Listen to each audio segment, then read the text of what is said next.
श्री श्री जी ने चरण पसाए, जसियो हम ची गाए। थोड़ा दिनमा 14 लोके, आनिद प्रगट थाए, आनिद प्रगट थाए। बोलो श्री प्राणनाथ प्यारे की जय। वृथा का निगम रे पामी पधार जचार, उत्तम मानखो खंड भरधनो, श्रेष्ठ कुली श्रीधार, श्रेष्ठ कुली श्रीधार। बोलो श्री प्राणनाथ प्यारे की जय। इस वाणी चर्चा में आज हम लोग पुराना किरंतन से ये चौपाई हम उठा रहे हैं। उस समय में देवचंद्र जी महाराज के पास ज्ञान लेते थे, लोगों के पास शास्त्रार्थ करने चले जाते थे, तो उनका ज्ञान का दर्जा को देखते हुए मेराज ठाकुर के अंदर ये चौपाइयां उतरती थी। बोलो श्री प्राणनाथ प्यारे की जय। वो कवित्व गुण तो पहले से ही था ना, क्योंकि महाकारण को पता है, राजी महाराज के हृदय को पता है, उनके हृदय का खजाना तारतम धरती में देना है तो कहां से दें, कुछ ना कुछ क्वालिटी तो पहले ही चाहिए ना। तो उनके अंदर जो एक आंसू कवि बोलते हैं ना, तुरंत कविता बना सके, लिख सके, कुछ बोल सके ऑन स्पॉट, ऐसे क्वालिटी धरती में अभी भी उसको जीनियस कहा जाता है। ऐसे सुपर जीनियस महामती प्राणनाथ जी का अंकुर पहले ही था इंद्रावती। तो सदगुरु का प्रवचन सुन करके लोगों के पास जाते समय शास्त्रों में किस तरह से ये लोग अप्रोच करते हैं शास्त्रों के, और उसके बाद शास्त्रों को मिलता क्या है, शास्त्रों में बताया क्या है, इनको मिलता क्या है, इन सारी चीज़ों को प्राणनाथ जी अपने मनन में चौपाइयाँ उतरती थी और लिखते थे।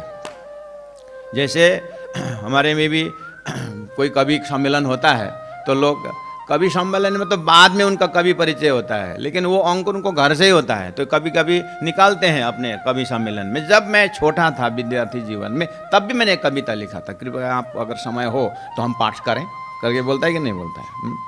तो पुराना उनका कविता, उससे भी पता चलता अरे ये तो पहले से ही ये क्वालिटी है। ऐसे ही महामती प्राणनाथ जी को राज्य का जोश 1715 में जैसे ही चौपाई उतरी, उसकी तैयारी पहले से ही इंद्रावती के दिल में है। तो जो बोलते थे विद्यार्थी जीवन में, जिन लोगों से बातें होती थी, हम लोग थोड़ा सा कुछ नया चिंतन आया तो पर्सनल डायरी में लिखते हैं।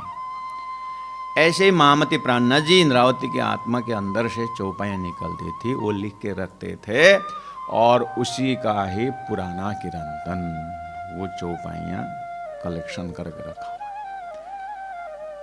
महामती प्राणनाथ जी को जैसे ही चौपाई का संकलन होने लगा तो अपनी पुराने डायरी निकाले, और सदगुरु के ज़माने के ऐसा उस समय में ऐसा चौपाइयाँ उतरती थी, ये चर्चा में आती रहती थी। और सदगुरु महाराज को दिखाते थे प्राणनाथ जी कि गुरुदेव, जैसे हम बोले हम ऐसा भजन बना है, बोलते नहीं, तो इसको भी तो किरंतन है, गुरुजी मेरा ऐसा भजन निकाल, बोल नहीं सकते क्या, ऐसा भजन निकाल, भजन प्रकट हुआ, ऐसा फरमाया हमने, तो वो फुरमान बन गया, एक संदेश बन गया। ऐसे ही कैजुअली, इसमें कोई इतना, लेकिन सदगुरु का चिंतन इतने डूब गए, सदगुरु के चिंतन में, उनके विषय वस्तु के चिंतन में, तो ये ज्ञान अवतरण देखो कितने के भजन में, कविता में ज्ञान होता है कि नहीं होता है। ये तो राजी महाराज का प्रयास चल रहा है, इंद्रावती आत्मा की तैयारी चल रही है। तो सदगुरु देवचंद्र जी महाराज के ज़माने में उन्होंने भागवत की टीका की थी, ऐसे गुरु परंपरा में शब्द आता है। लेकिन अब वो उस समय में उसका प्रिजर्व नहीं हो पाया हो, या अभी भी कहीं अंदर रखा हो, नहीं दिखा रहे हैं, ऐसा भी हो सकता है। लेकिन कहते हैं कि सदगुरु महाराज ने भागवत की टीका के माध्यम से उन्होंने बहुत सुंदर ज्ञान परोसे थे, लिखे थे, ऐसा कहा थे।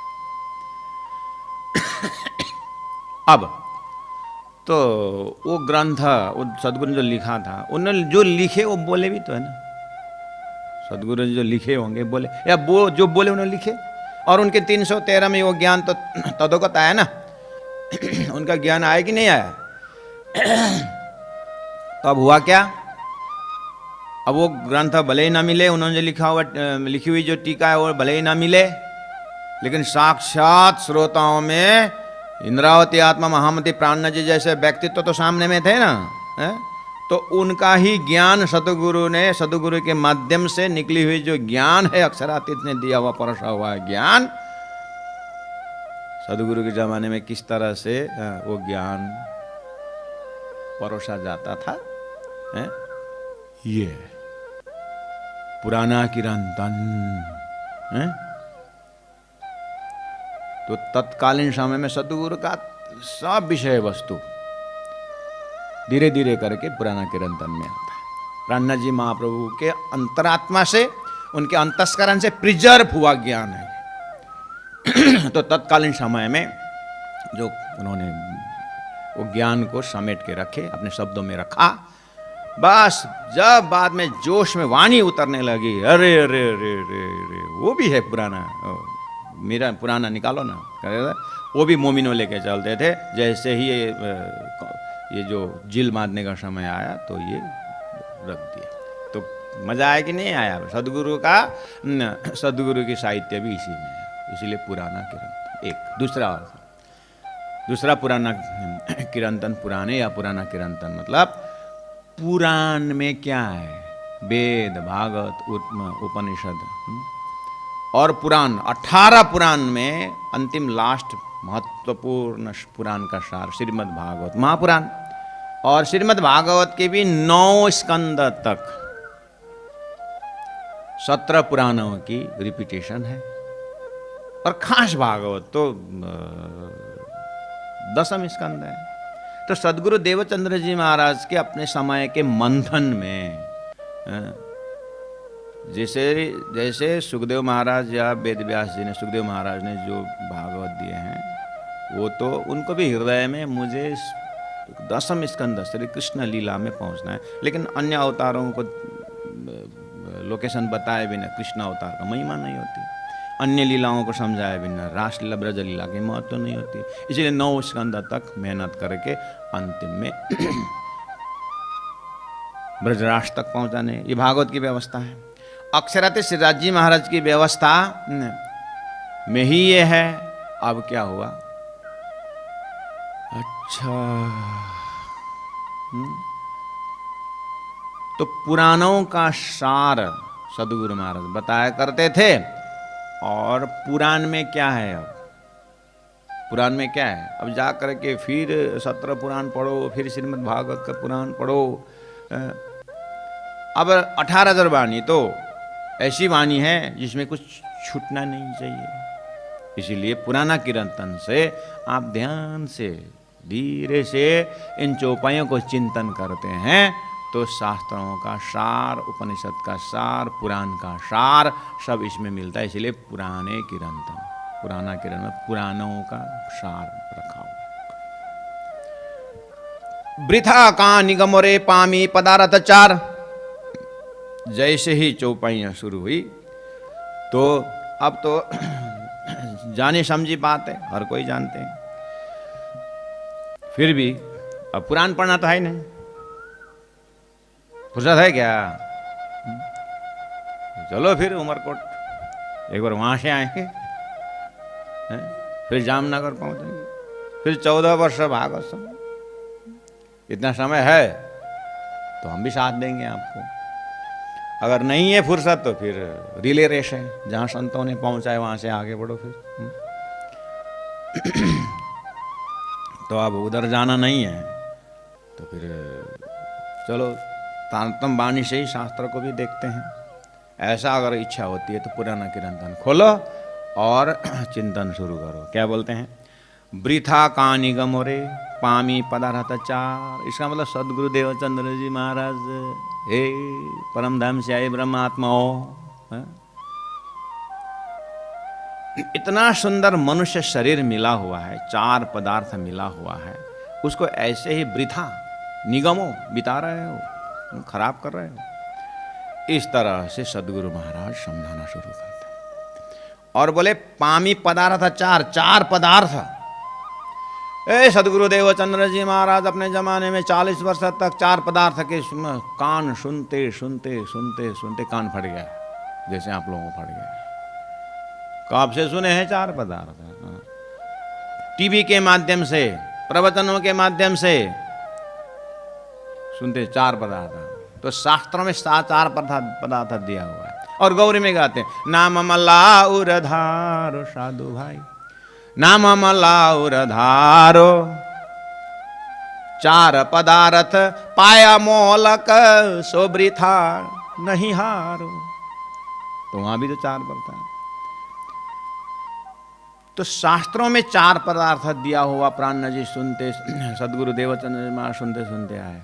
देवचंद्र जी महाराज ने चार पदार्थ शास्त्र दिया है, बहुत अच्छी बात है, लेकिन और चार पदार्थ मुझे तो धनी ने, परमात्मा श्री राज जी ने मेरे अंदर से वो चार पदार्थ का दर्शन दूसरे ढंग से करवा रहे हैं। तो श्रोता में मेराज ठाकुर जैसे बैठे, गोवर्धन ठाकुर बैठे, गंगा जी भाई जैसे बैठे हैं, बहुत बड़े बड़े हस्तियां बैठे हुए। तो क्या होगा वो? एक्स्ट्रा चार पदार्थ देने वाले हैं यहाँ। तो पहला शास्त्रों का चार पदार्थ देवचंद्र जी महाराज बोलते हैं कि धर्म, अर्थ, काम और मोक्ष। बस अब आप पुराण खोल के देखो, जा करके धर्म के मार्केट में सुन रहे हैं, सुनते रहो। बहुत सुंदर जोड़ी है, चार।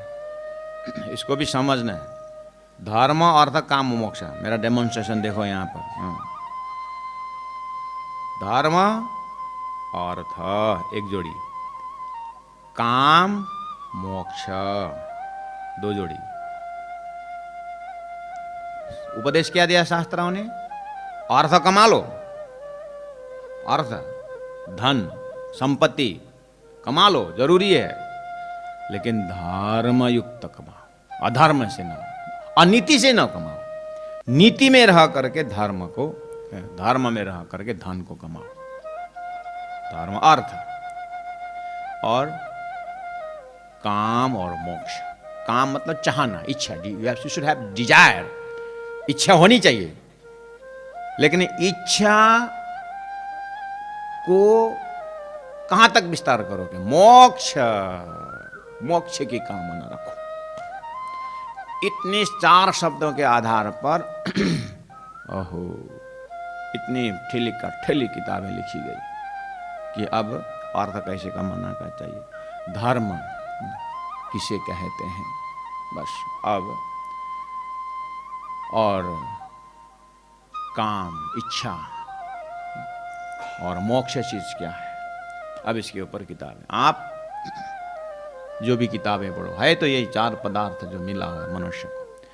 अब आ गए देवचंद्र जी महाराज ने उसको करते करते करते, ठीक है धर्मशास्त्र ने यहाँ तक ले आया है, लेकिन वो बहुत से वक्ताओं ने धर्म की बात कही, बहुत अच्छी बात है, और धन कमा लो, धर्म में रह के कमा लो, अंतस्करण शुद्ध रखो, ये भी अच्छी बात है, और चाहना, इच्छा रखो, मोक्ष की रखो, बहुत अच्छी बात है। लेकिन आगे मोक्ष के विषय में कहीं है शास्त्रों में, उन धर्मशास्त्र की व्यवस्था में मोक्ष के लिए क्या कहा गया है। अब मोक्ष के लिए आगे बढ़े तो देवचंद्र जी महाराज घर से निकले तो मोक्ष के खोजी में निकले ना। तो जाते जाते मोक्ष होने के लिए तो क्या क्या चाहिए? परमात्मा का नाम चाहिए, परमात्मा का धाम की चाहिए, और परमात्मा के स्वरूप होनी चाहिए, परमात्मा की लीला से जुड़ के जाना चाहिए। बहुत सारे होमवर्क दिखाई दे रहा है। अब वो ये चीज को जाते समय पहला नंबर तो धर्म, अर्थ, काम, मोक्ष में मोक्ष के लिए क्या होनी चाहिए, बस इसके लिए अब जब चिंतन आगे बढ़ाया तो अब तो मोक्ष के लिए धाम चाहिए। अब धाम स्वर्ग है कि वैकुंठ है कि क्या है, उसका भी वो नहीं है। और ब्रह्मोक्ष निरूपण के विषय में ब्रह्म साकार है कि निराकार है, उसको निर्णय करने के लिए वो भी क्लियर पिक्चर नहीं आता है। तो बहुत सारी समस्याएं सामने में आई। जब मोक्ष के लिए सही में अर्थ में देवचंद्र जी महाराज आगे बढ़े तो मोक्ष प्रदान युक्त ज्ञान जो है कहीं मिलता नहीं है, ये समस्या थी। अब देवचंद्र जी महाराज ने जैसे ही तारतम प्राप्त हुआ तो उन्होंने अब वो चार पदार्थ परब्रह्म परमात्मा ने ही शास्त्रों में तैयारी के लिए धर्म अर्थ काम मोक्ष दिया। अब महामति प्राणनाथ जी अर्थात सदगुरु देवचंद्र जी महाराज के चिंतन में परब्रह्म परमात्मा ने चार पदार्थ इस तरह से रख दिया। क्या रख दिया? उत्तम मानखो, खंड भरतनो, श्रेष्ठ कुली, श्रीदार, ये चार पदार्थ दिया। ये तारतम्य चार पदार्थ है और धर्म अर्थ काम मोक्ष और शास्त्रीय चार पदार्थ है।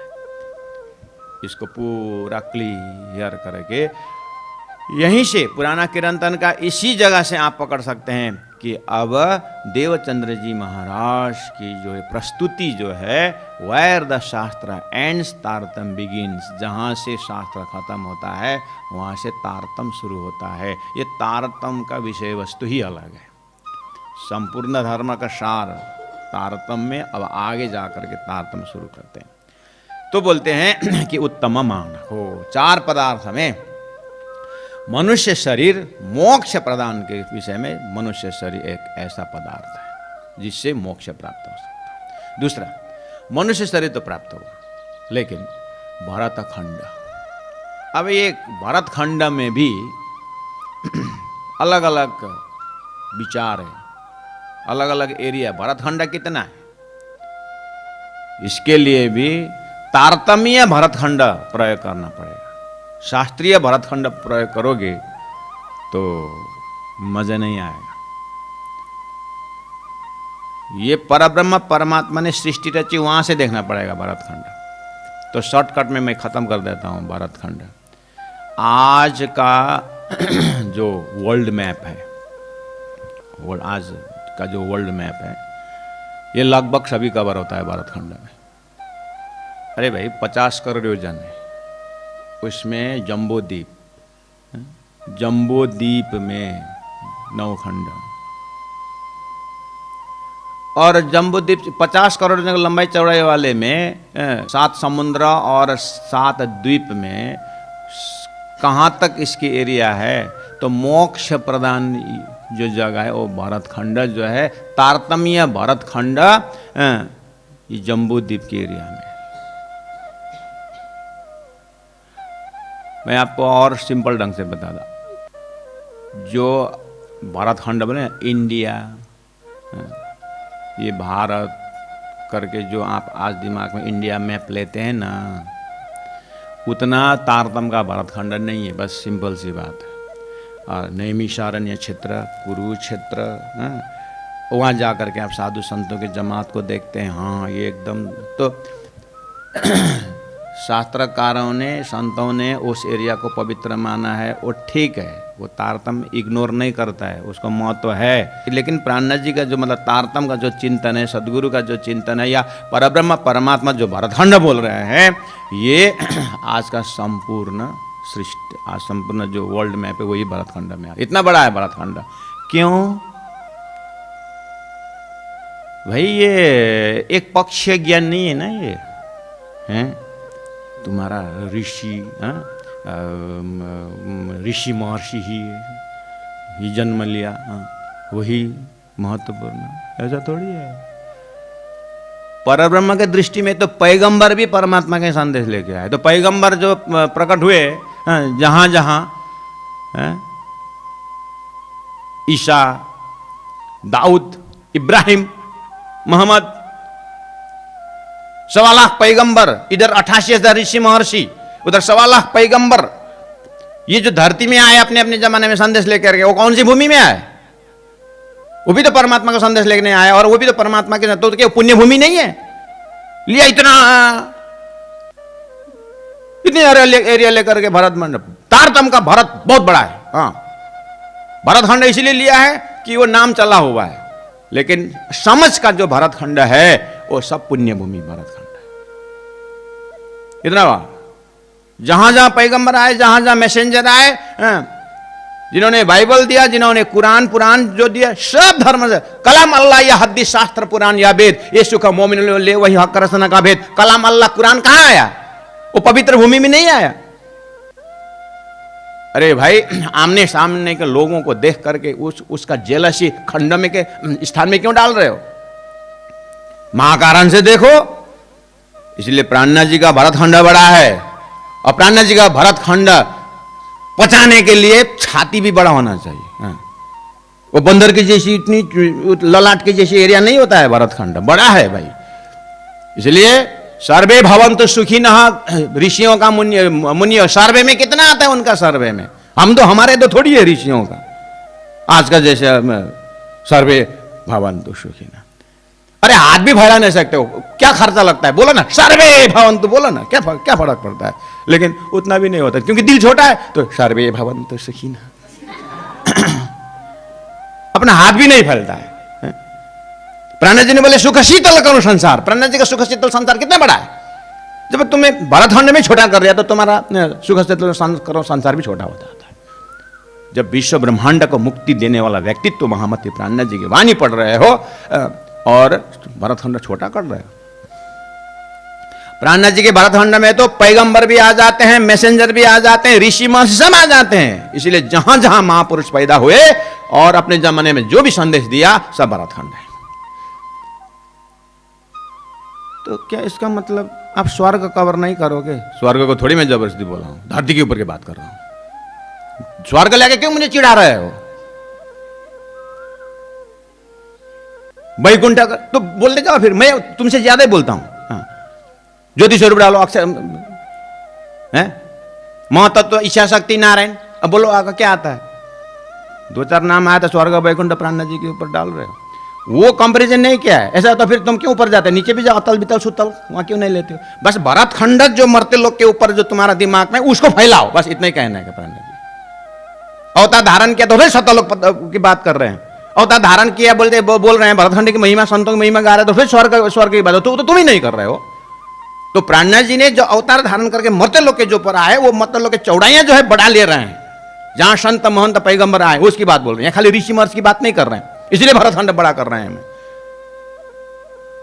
अरे तारतम होल्डर वाला भी इतने ही भरत खंड लेके चल रहे हैं भाई, इसीलिए मैं इसमें बोल रहा हूं। तो पहला एरिया बड़ा करो, तब जाकर के क्या होता है कि पैगंबर भी मेरे लिए, मैसेंजर भी मेरे लिए, कलाम अल्लाह भी मेरे लिए, हदीसा भी मेरे लिए, और कलाम अल्लाह हदीस शास्त्र पुराण या वेद सब मेरे लिए, तब स्वीकार कर सकोगे। तब तुमने जमीन ही स्वीकार नहीं किया तो उसमें पैदा हुए क्या स्वीकार करते हो? इसीलिए बोलते हैं व्यक्तित्व तो अच्छा है, लेकिन क्या मन नहीं पड़ा, क्या अच्छा नहीं लगा भाई। इसीलिए भरत खंड बड़ा। तो सदगुरु महाराज ने वही देखा, अरे अरे अरे अरे परमात्मा का हृदय इतना छोटा नहीं है। तो ऐसे उत्तम मानक हो, 84 लाख है मनुष्य शरीर, और मनुष्य शरीर में भरत खंड बड़ा ले लो। उसके बाद 4 युग है, सतयुग, त्रेता, द्वापर, कली है। 4 युग में सत, त्रेता, द्वापर, कली में से कली, कलौ केशव कीर्तनाथ, ऐसे शब्द जो है कलयुग की महिमा गाया है, वो भी ले लो।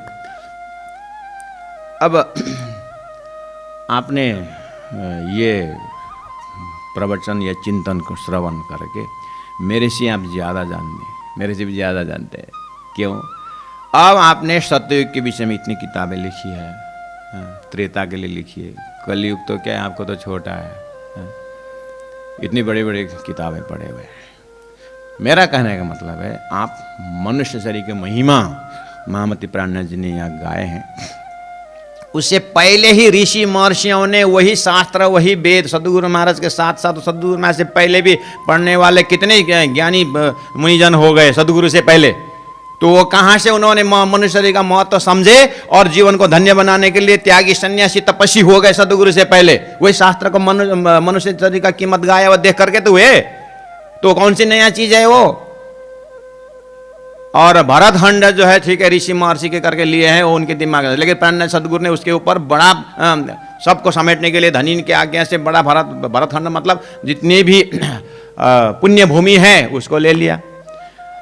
और श्रेष्ठ कुली द्वे परार्धे अष्टविंशति कलियुग में भी ब्रह्मा जी का दूसरा परार्ध में जो 28वां कलियुग आता है उसकी महिमा है। वो तो शास्त्रों में आप बहुत से वक्ताओं ने उसे भी बढ़िया समझ करके रखे हैं। यहाँ तक जो 4 पदार्थ जो है वो धर्म अर्थ काम मोक्ष से, अगर मोक्ष की ही बात करना है तो मनुष्य शरीर का ही एक पदार्थ मानना चाहिए। और भूमि का असर होता है, इसलिए भरत भूमि जो है लोकालोक पर्वत में जाकर के तपस्या करने से तो नहीं होगा। जम्बूद्वीप, उसके बाद दूसरा द्वीप कौन है? लवण समुद्र, उसके बाद प्लक्षद्वीप, वो द्वीप आता है ना उधर। तो वहां जाकर के तपस्या करने से जम्बूद्वीप, तो वो उसके कंपैरिजन में ये जो खंड है, अब उसके बाद और सार लेके आओ, जहां पर अक्षरातीत परब्रह्म परमात्मा श्री कृष्ण ने जहां पर स्पर्श किया वहां तक आना है। लेना वहां से, शुरुआत बहुत दूर से करना है, लेकिन पहुंचना जो है वो तो फिर परमात्मा के प्रोग्राम में ब्रजभूमि ही क्यों, वहां से आने के बाद कुरुक्षेत्र और नैमिषारण्य क्षेत्र देखिए, अन्य क्षेत्र भी है। आगे लास्ट में तारतम महामंत्र, तारतम ज्ञान, नौतनपुरी भूमि में तारतम होता है, वहां आकर के एंडिंग होता है। हाँ, सार में, लेकिन लेना फल दूर से ले लो, वो भी ठीक है। सब अपने अपने स्थान, अपने जहां जहां मंत्र हुए, अवतार बाद है, उसका प्रशंसा करते हैं, वो भी ठीक है। और कलयुग में होना वो तो शास्त्र में गाया है। एक चीज इतना होने के बाद धरती में सब 4 पदार्थ, वो शास्त्रीय 4 पदार्थ वो भी अपनी जगह में ठीक है, लेकिन प्राणनाथ जी ने, सदगुरु ने जब 4 पदार्थ देने लगे, उसके चिंतन करने लगे, मनुष्य के सभी गाया है, ठीक है वो भी। और भरतखंड में ठीक है, एरिया छोटा बड़ा लेना उसका दिमाग का खेल है, वो भी ठीक है, लेकिन श्रेष्ठ कुली भी ठीक है।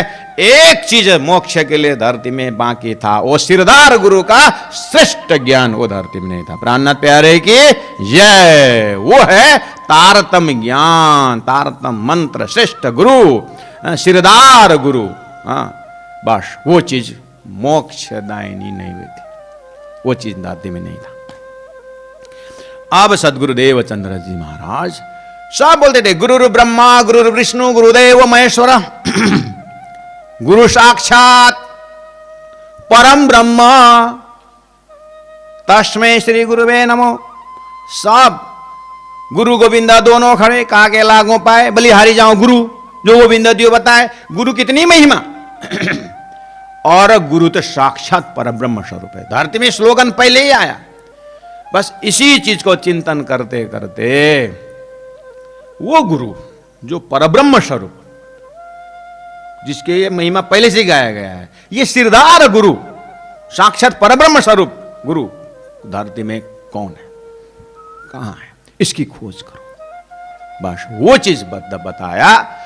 अक्षरातीत परब्रह्म परमात्मा श्री राजी महाराज, शास्त्रों का और सबका निचोड़, उत्तम पुरुषस्तुन्य गीता का वो पुरुष अक्षरातीत श्री राजी महाराज जैसे ही सदगुरु के अंदर विराजमान हो गए, कहा कि तुम्हारे अंदर आकार में आए के बैठे हम, तुम्हारे अंदर में आकर विराजमान होता हूं।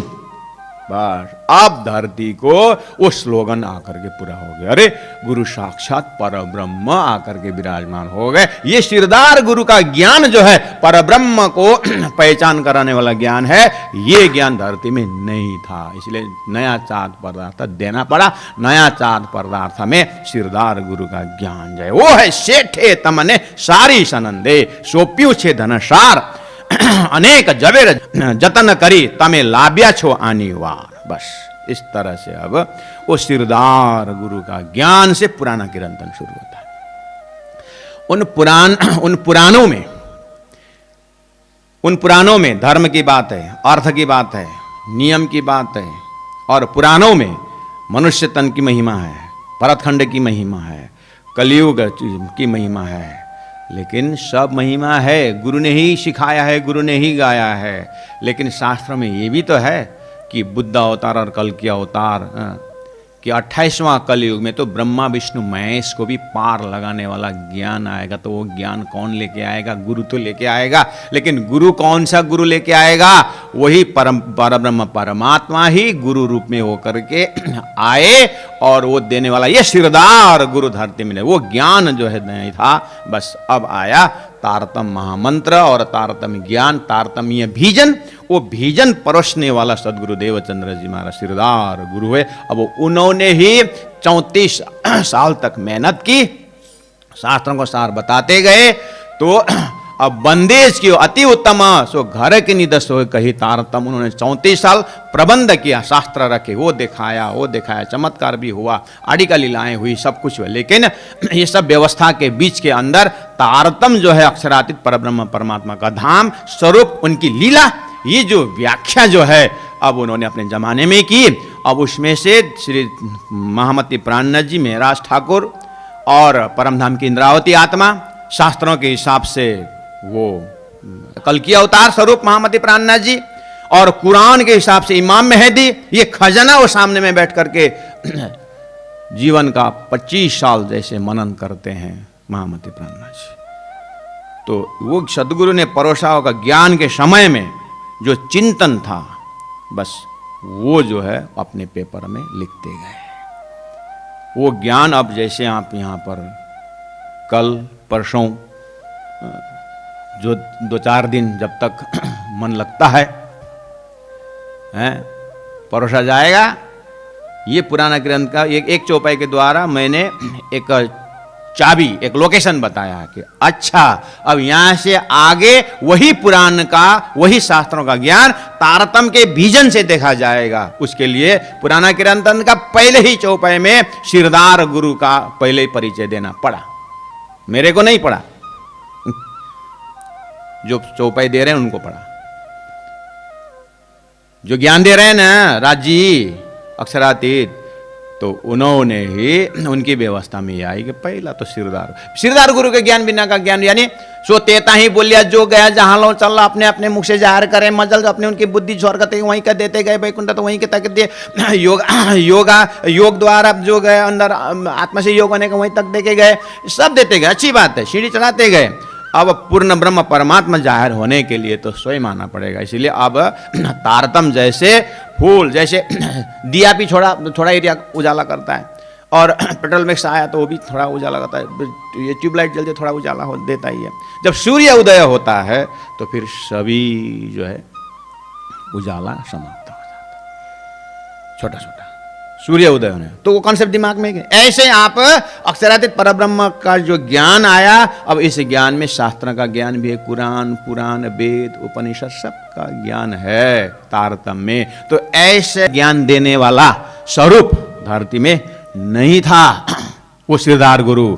अब वो आए, अब वो क्या कहते हैं, अब तारतम उसी माध्यम से कैसा ज्ञान दे करके उसी साधन में से अक्षरातीत जाहिर करते हैं, ये इनकी विशेषता है इसी चौपाई के अंदर। उसकी मजा कुछ और है। आज भूमिका में इतना ही, कल फिर इसी समय में फिर बैठेंगे। बोलो श्री प्राणनाथ प्यारे की जय, सदगुरु महाराज की जय।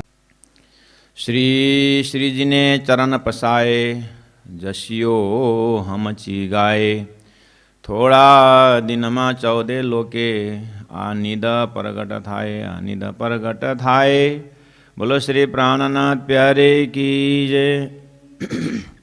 वृथा का निगम रे पामी पधार जचार, उत्तम मानखो खंड भरधनो, श्रेष्ठ कुली श्रीधार। बोलो श्री प्राणनाथ प्यारे की जय। इस वाणी चर्चा में आज हम लोग पुराना किरंतन से ये चौपाई हम उठा रहे हैं।